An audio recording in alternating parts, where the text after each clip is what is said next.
Hello and welcome to Ann Arbor Inclusive. Ann Arbor Inclusive has partnered with Disability Network, Washtenaw Monroe Livingston to bring you this disability-centered show. We foster understanding, promote inclusivity, and share impactful stories with the disability community. I'm Claire Moore and I'm the host of the show. Whether or not you're a baseball fan, of course you know who Kirk Gibson is. He was a fantastic slugger with the Detroit Tigers, tremendously contributing to winning the 1984 World Series championship, and we all remember his home run at the 1988 World Series with the LA Dodgers. After retiring from playing and managing baseball, Mr. Gibson founded a charitable organization under his name, the Kirk Gibson Foundation. We'd like to find out what the organization is all about, and today we have Steve Annnear, CEO for the Kirk Gibson Foundation. Thank you so much for joining the show, Steve. We are so happy to have you here. Yeah, great to be here, Claire, so thanks for having me on. I appreciate it. Absolutely.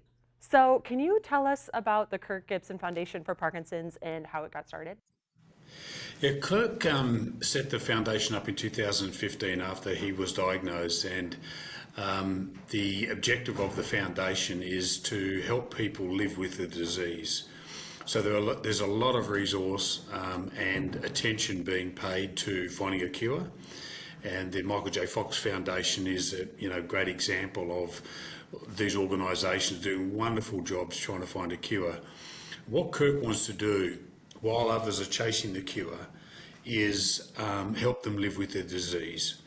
And there's a lot that you can do when you have Parkinson's disease to live a very high quality life and to delay the onset of symptoms. So that's what the foundation's mission is all about. Hopefully there'll be a cure one day and that mission will no longer be needed. But right now there's a really big gap in care for people who have the disease, gap in terms of information and awareness as well as provision of programs that can help. Yeah, I mean, I feel like that's something we don't often think about when we're thinking about the cures, right? There's always that in between, quote unquote, in between time, but that's really that's life, that's people's lives. And they need to be able to have the resources and support to live their lives as a cure is being researched or is being funded, right? Yeah, that's exactly right. And so if you think about Parkinson's, it's the fastest growing neurological disease in the US. Over 1 million people have the disease. And the average age of diagnosis is in late 50s. And people don't die of Parkinson's, they die with Parkinson's. So they can live 20, 30 years or more with the disease. And so what we're trying to do is help them live as best quality of life they can while battling the disease. And what we know is that exercise and movement and activity is really good when you are after you've diagnosed, and many people have the disease before they actually are diagnosed as well. So the disease is progressing, and it is a progressive degenerative disease, so it gets worse over time. But what you can do with exercise and good diet and medication, the right kind of support, is really slow down the onset. And that's what our mission is all about, is to provide programs that help people live a better life. That's wonderful. Thank you. So how long have you been with the foundation and how did you get involved, Steve? Well, I met Kirk on a golf course, and it was quite an event for the friends I was playing with, because they recognised him. He was finishing his round and he'd run the golf course and played at a really fast pace with the bag over his shoulder, because that's what Kirk's like. And everyone saw him coming up the final hole and were very excited to say, I didn't know who he was, because I'm from Australia and had no idea. So I had to go home and kind of Google him and find out what all the fuss was about. But from that day, he and I became very good friends, and I started helping out in the foundation and got involved about 3 years ago on the board, and helped Kirk and Joanne put together a new plan for the foundation that really focused in on what Kirk wanted to do, and that was through provision of these kind of programs have a greater direct impact on people living with the disease, particularly in Michigan. And so that's what we've become sort of ultra focused on. And then the board asked me to run the foundation for a couple of years in December of last year, so I moved into the role of CEO. Amazing. So you just sort of you're playing around and stumbled upon a legend. That's pretty incredible. Yeah, that's right. And you know, I didn't know, of course, the baseball legend. So the hero that I know is the Kirk Gibson that spends his time trying to help people, and I really am astonished by the amount of reverence for him and respect for him and love for him as a baseball hero. But I see a guy who works every day to try and help others, and you know, he could live as successful as he has been in his life, and now having Parkinson's disease, he could live and choose to live any lifestyle he wanted to live, but he chooses to help other people, and that's what the foundation's all about. So, you know, these words over my shoulder here: hope, inspiration, and help. That's what Kirk wants to do for people living with the disease. And we're highly motivated by that in the foundation. We've got a wonderful team of people here that every day are trying to make a difference. That's so amazing. What a series. It's like truly a series of legacies. That's really incredible. Yeah. So we all know Kirk and his amazing baseball career and that he's still involved with the Detroit Tigers. And how involved in the foundation is he now? Oh, very. So he is, you know, he's our spiritual leader. He is the chairman of the board, but he's also involved in the main activities of the foundation on a regular basis. The centrepiece of our strategy right now is to open a centre in the Detroit area that will provide programs for people to help them live with the disease, mainly movement-based programs, but also things like music and counselling services and lifestyle training, such as how to be safe in the kitchen when you have a tremor or when you have mobility and balance issues. So that's really what we're all wanting to do at the moment, and Kirk's very involved in that project. We hope to open that centre next year. It'll be about a 30,000 square foot facility, and you know, providing a whole lot of programs that will help people you know, have a better quality of life. And things like yoga and dance and strength and conditioning, all kinds of programs, boxing that are proven to be very helpful. That's amazing. It's really a one-stop campus for Yes. for resources. That's Yeah. so amazing. Yeah, and you know, there's a lot of research about the value of movement and exercise. The problem is that you know, insurance doesn't cover those kind of programs. So there's this real underfunded gap in the market, and there's a lot of organisations, and we support a number of them, that are doing incredible jobs. You know, running these kind of programs, in trying to find facilities to do them, and beg, borrowing and stealing whatever they can to get the programs in front of people. And so we want to help fill that gap and help bring those programs together, as you said, into almost a one-stop shop. And we've looked around the US and studied other organisations that are doing these kind of programs, and looking for best practice. So we've got all of these ideas that we've put together in a business case to open this centre, and primarily focused on an organisation that's based in Cleveland called In Motion, and they, of all of the sort of organisations we studied, they were best in class, and so we're leaning heavily on their knowledge. We have an agreement with them. They're helping us a great deal to really flatten our learning curve and to be able to open the centre. That's amazing. So Yeah. really calling in the folks who are the experts, right? And Right, bringing exactly. yes, that's Yeah. really incredible. I can't wait to Yes. learn more about it. Maybe come tour the facility in the future once it's ready. I think that would be really incredible to see. Oh, for sure, Claire. We hope to have big news on the facility itself, a big announcement pretty shortly, and Cool. and then, as I say, open it in sort of first half of next year. Amazing. So many people might not be aware that Kirk has Parkinson's. And do you know how he became aware of the disease for himself? And what does he do to maintain his lifestyle? I know you mentioned being active and fitness, and I'm sure the sense of community as well that y'all are building over there. That's probably a pretty important part too. It sure is, yeah. So he was diagnosed when he was in Arizona coaching the Diamondbacks, and as I said earlier, he once he was diagnosed, and there were a couple of false starts in the diagnosis as well, and that's not uncommon. Once he was diagnosed, he kind of reflected that the symptoms that were starting to impact his body had been around for quite a while, and that's not unusual. And I think what is very common for people when they are diagnosed is to want to isolate. A number of reasons for that. First, one of them is that the symptoms can be embarrassing. There's always stigma around neurological diseases anyway. People are in the prime of their lives, and I said so late 50s as a typical diagnosis time, but it can be much earlier. I mean, people can be diagnosed in their 30s and 40s. So there's a whole lot of reasons why people don't want to acknowledge it and don't want to be open about the disease. They can isolate themselves and really, become quite depressed about what's happening to their body. And so there's this interaction then between the physical impact of Parkinson's and the mental impact of having Parkinson's, and that can be a real double whammy for many people. And so you mentioned the word community, and that's a really important part of what we're wanting to do with the centre, is a really safe place for people to come and take a class. Everything will be free in the centre, by the way.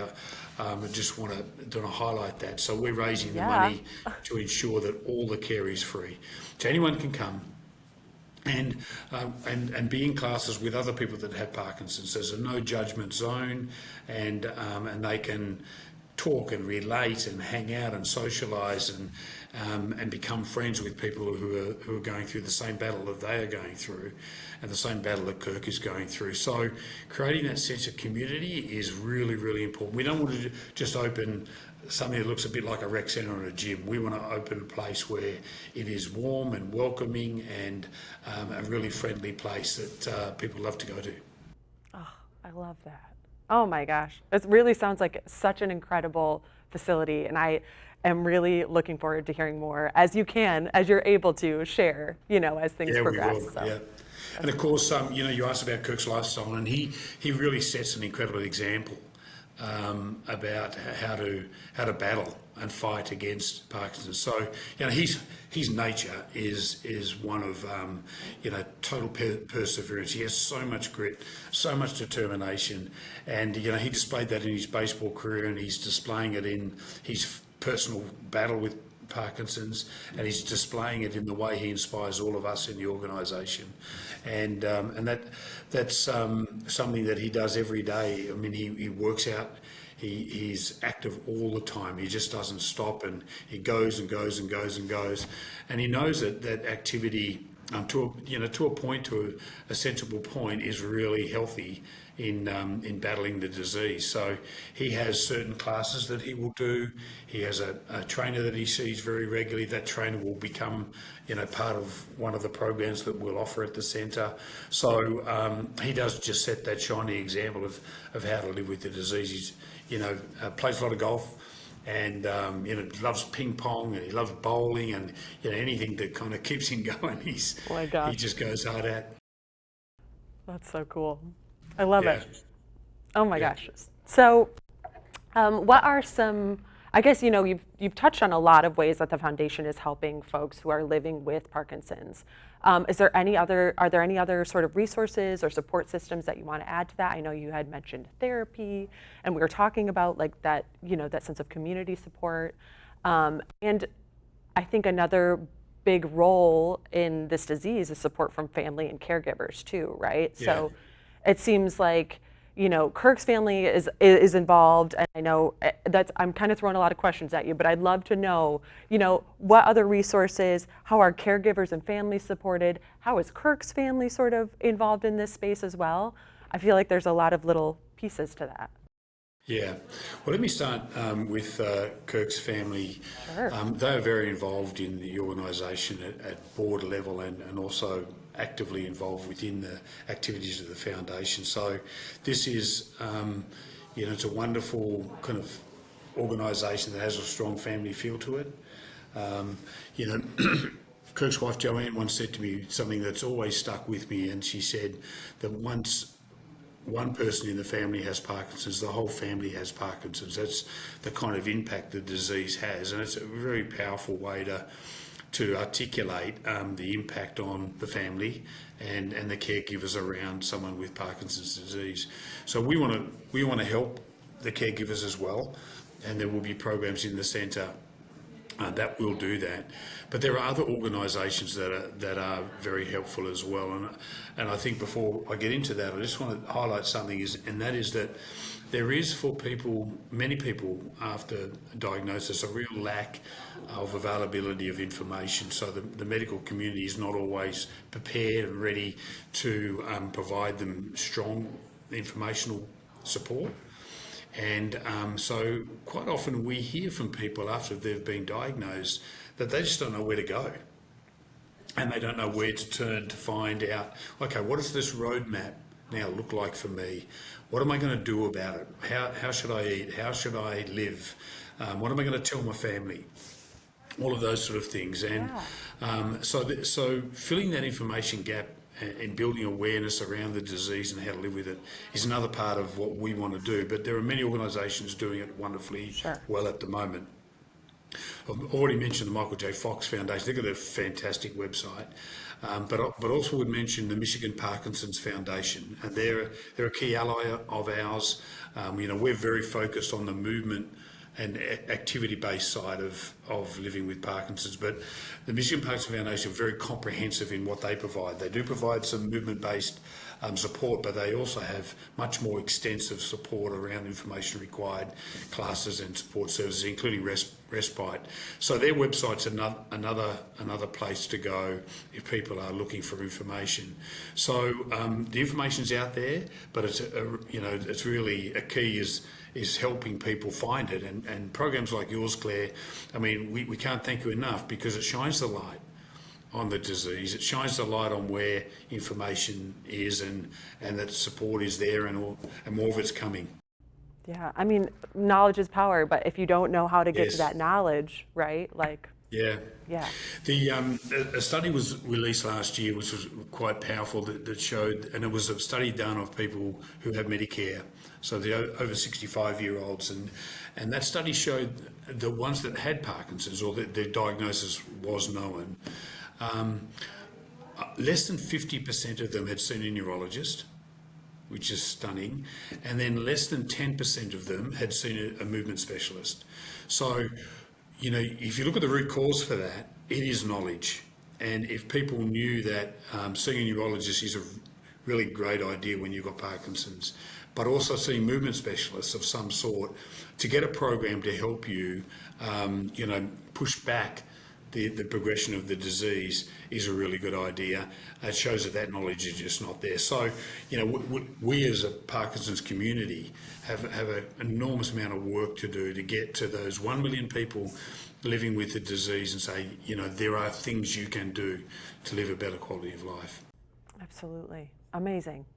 I think we are so happy to have you here to be able to share this information. And not only, this is very mutually beneficial, I think, because we get to share this information, but also we get to connect with you, and folks get to see you here and kind of just be involved in this larger community. And it's just a really incredible thing. So we really appreciate it. Yeah, thank you. Yeah, of course. So I know the foundation has granted several programs within the community. And so would you care to tell me a little bit about some of those? So one of the ways that, until we're able to get the centre open, one of the ways that we're able to help people is to fund those organisations that are providing these kind of programs. So we have a number of them that are long-term allies of ours. Is Take Root Dance, which is a dance program for all of these are for people with Parkinson's. Mm-hmm. Of course, the Michigan Parkinson's Foundation, we're helping them with their activity-based programs. They're a wonderful organisation. There's an organisation called Yoga Moves MS, and yoga is wonderful. For helping. We're helping Cornwall Health in Grand Rapids with their Big and Loud program. So big means, the stretching and getting your body moving. The loud means exercising your diaphragm. And Kirk, when he was first diagnosed, he started doing Big and Loud. And of course, his diaphragm and his voice is very, very important to him. And so he's always loved this program. Great people there at Caldwell Health running that program, and so we support them every year as well. And then there's an organisation called the Michigan's Movement Centre, run by Deb Colling, who do a whole lot of classes. Deb moves around to various locations and runs classes for people with Parkinson's. So there are some of the organisations that we're helping. All of them are great people, and we love what they do.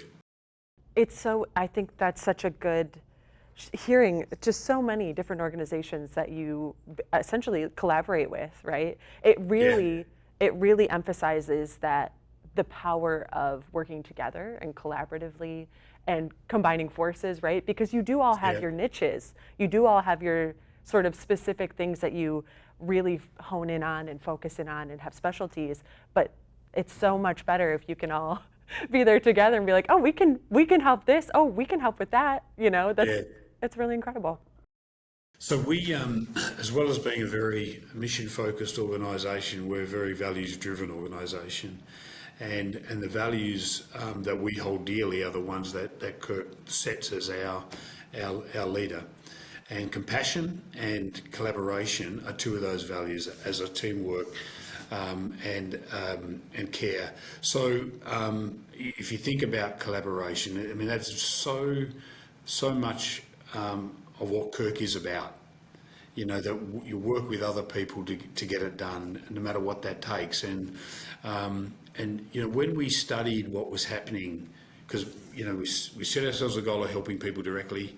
We studied what was happening in the US. We found so many of these organisations, like the ones I've just mentioned, that are people that are generally underfunded and very fragmented system, but people with big hearts who really just want to help. And so we want to provide them as much resource as we can, collaborate with, and they've got great ideas and they know what to do in the areas of their expertise. So we're just soaking up all of that knowledge and hoping that through opening the centre and then moving on to other geographical regions, we can really expand that care. That's just so good. I keep saying amazing, but I keep being more amazed. So excuse my repetition there, but I'm just like, man, this is so good. This is so incredible. I think, in your introduction, you kind of highlighted how amazing Kirk is.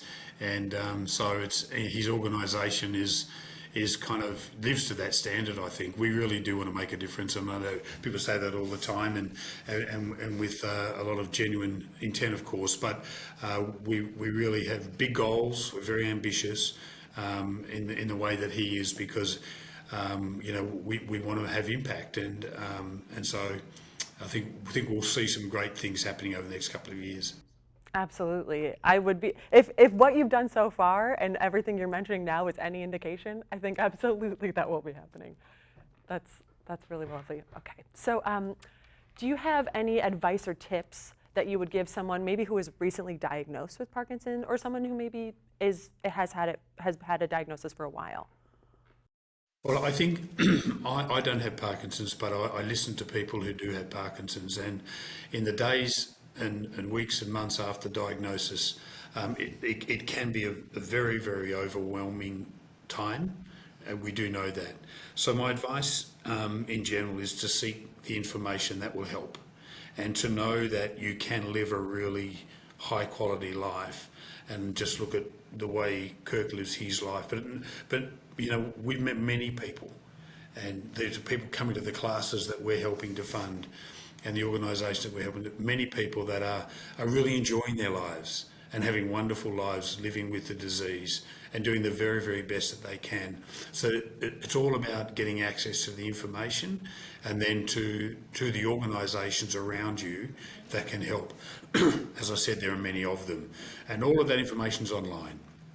So go to our website, Go to the Michigan Parkinson's Foundation's website. They've got a really strong directory of organisations throughout the state of Michigan that can help. So MJ Fox has got wonderful information. So the information's there, and just take some time to believe that you can live a good life and get the information that you need and get to work on your own plan.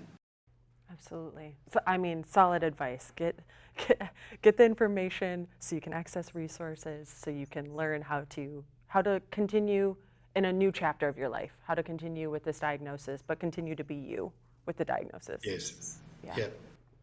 So shifting gears a little bit, I know to do all of this incredible work, you all have to fundraise a little bit. Yeah. And so I know that the Kirk Gibson Foundation does some fundraisers, and we know that the Kirk Gibson Golf Classic is about to occur. So I want to know more about this amazing event and how maybe folks can get involved if they're interested. For sure. So the golf event is on the 19th of August. So we do this. This is our 8th year of holding the event. It's always very, very successful, and it always sells out. So if people want to come and join us, we would love to have them there. They can just go online to kirkgibsonfoundation.org and they can sign up and register for the golf day. So registrations are open now. I think we're probably about half full. So it's going really, really well. It's always an incredibly good day, and we do some fundraisers on the day as well, and have a lot of fun playing golf. And we put on, there'll be a number of activities on the day that are a lot of fun. So we encourage people to come along. There are other ways they can help if they are interested. So again, going on our website, you'll be able to see ways that you can help. You can help by donating, of course. You can help by volunteering in the foundation and getting involved in the foundation. You can help by supporting our events. The event that we've got coming up after the golf day is the Detroit Marathon. We always have a team running the marathon, and so the registration for our team for the marathon will be coming up shortly. We'll announce all of the details for that. So there's lots of ways and we're always looking for people to support us, whether that's financially or through their own time and effort. A lot of great volunteers already working in the foundation. Some of them have quite major roles within the foundation's organisation as well. So if you are interested, please jump on our website and contact us. Amazing. So kind of the website is that one, speaking of one-stop shops, start there, right? And we can kind of connect you. Yeah, for sure. Yeah, kirkgibsonfoundation.org. You hit the take action button and option and have a read through. Amazing. Okay, so I know you mentioned the marathon. I'm a runner, so I'm very interested in something like that. Yeah. I don't know if I'm at marathon pace yet, but maybe a half or something like that. But for maybe those of us who aren't into golf, or maybe, marathons, I know you mentioned some volunteer opportunities. Are there specific volunteer opportunities you could share with us that folks might be interested in trying out? Yeah, so I think the specific opportunities right now are helping with our current events. Okay. So if someone wanted to volunteer, we are looking for volunteers for our golf day, and we're looking for volunteers for the marathon, and we will have to help on the day and the expo the day before the marathon, and we will have other events coming up later in the year where we're always looking for people to come and help us in the organisation of those events. So it's a matter of just jumping in and saying, yeah, but I'll help out an event and registering, and we'll get in touch and take it from there. Perfect. So easy. Yeah. We love it. We love it. I know previously you had mentioned that Parkinson's is the fastest growing neurological disease in America. We know that there's not a cure, but that there has been some progress in learning more about the disease and maybe getting to a cure one day. Yeah. How does your foundation work specifically in those areas of cure research, things like that? Yeah. So one of the things we do is to build awareness about the disease, which I think is critical. And we're not the only ones doing that, of course. There's the wonderful sets of organisations throughout the country, and that awareness building has led to Congress passing the National Parkinson's Act, which will be, which has just happened, which will be firstly cause the formation of a nationally integrated plan to help find a cure and to help with treatments for broadly with treatments for people with the disease. Now that's very significant. So if you think about what happened with Alzheimer's, the National Act was passed in 2011, which was very, very significant and powerful in helping build awareness around that disease and helping bring funding to finding a cure and supporting people with the disease. So the Parkinson's community has just been successful in getting support for that act, which is amazing. And I think you have organisations like the Michael J. Fox Foundation, which is the biggest, that are putting hundreds of millions of dollars towards finding a cure. And the most significant, I guess, milestone in that journey towards a cure has been last year the announcement that a biomarker has been found for Parkinson's. So this is a biomarker that identifies the fact that you have Parkinson's. Previously there was not one. So that will be, it won't be long before there'll be a standard blood test or skin test that will be able to determine if you have Parkinson's or not, which means that you can get to care and a lifestyle appropriate to the disease much earlier than waiting for the symptoms to become very, very obvious and a real impact already of having occurred on your life. So that's significant, and the biomarker will also accelerate drug research and clinical trials. So that's also an awesome part of that discovery. So some really good things happening. I think there's a lot of studies going on throughout the world right now to try and find a cure. I think it will take some time yet, but you never know, because that's the nature of research, that something could break very quickly. Absolutely. Wow. Thank you so much. I'm feeling so much more well-informed now speaking with you about this, Steve. So I really appreciate it, just from a personal standpoint of, wow, I have such a better understanding of how a lot of this works now. So thank you. So I know we spoke about the center, of course. That's a big deal coming down the pike and seemingly in a short amount of time.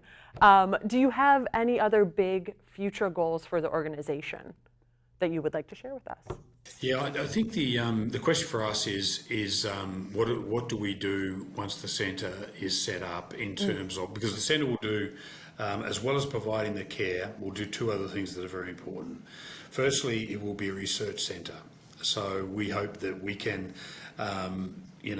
reach agreement with the major universities that surround us here in Michigan. We're so lucky that we have those that can do research on really prescriptive exercise-based programs for the individual. So what is commonly said about Parkinson's is that, everyone who has Parkinson's has a different set of symptoms.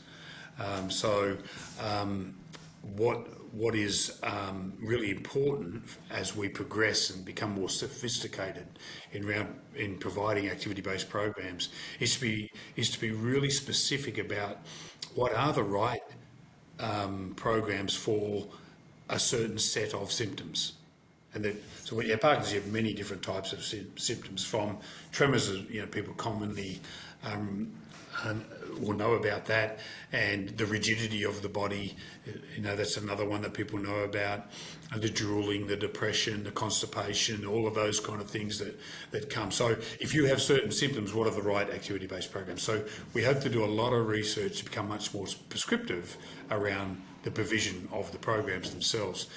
So that's the research side. The other part of it is learning. So we want people from all over the country who want to do the same type of thing in their community to be able to come to the centre and learn what we're doing, absorb what we're doing, take away what we're doing, and be able to then take that learning as in motion, the Cleveland-based organisations do with us, that we're able to then hand that off to others and say, here's what we know, and please learn as much as you want, take as much as you want, and help people in your community.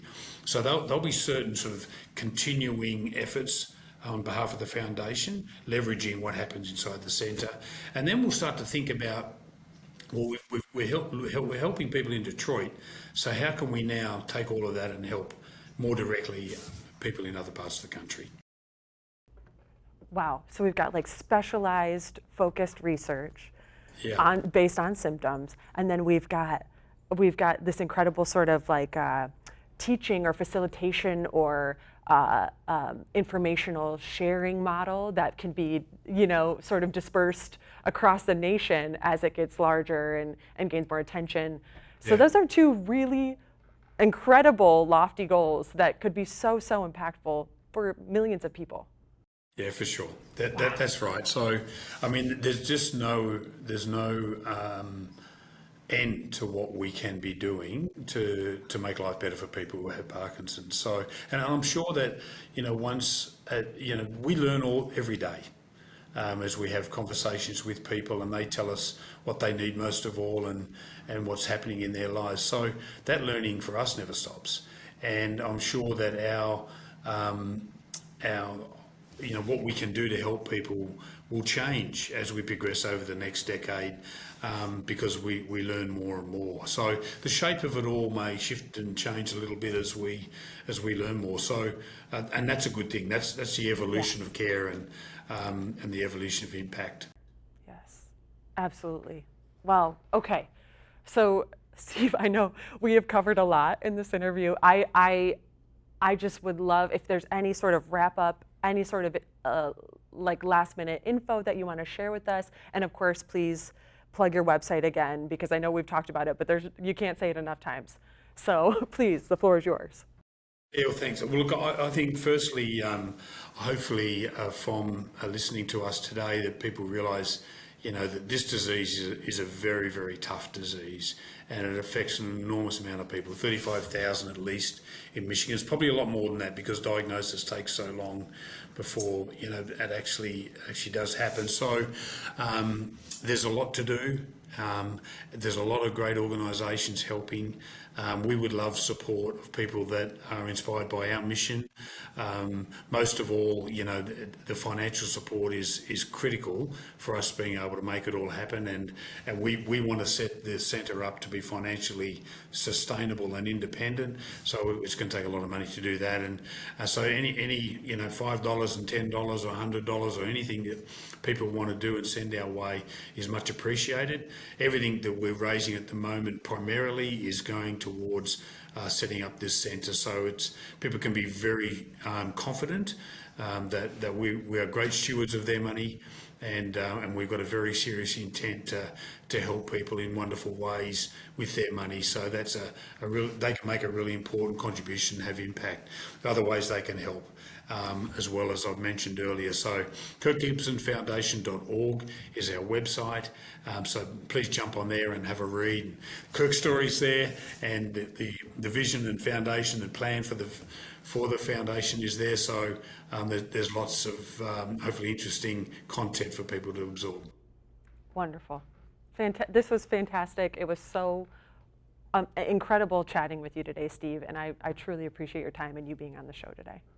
Yeah, likewise, Claire. I appreciate you being able to help shine the light on what we're doing and this disease itself. So thanks. Of course. Today we had Steve Annnear, CEO of the Kirk Gibson Foundation. Thank you for joining us at Ann Arbor Inclusive. For more information or to connect with disability-related resources, programming, and our vibrant community, please visit Disability Network Washtenaw Monroe Livingston in person in Ann Arbor or online at dnwml.org. You can also follow us on Instagram, Facebook, and TikTok. Just search Disability Network Washtenaw Monroe Livingston. And be sure to check out CTN's website at a2gov.org/CTN for more of their programs and services. And follow CTN on social media at CTN Ann Arbor. Thank you for joining us here at Ann Arbor Inclusive, where diversity is our strength and every story matters. See you soon.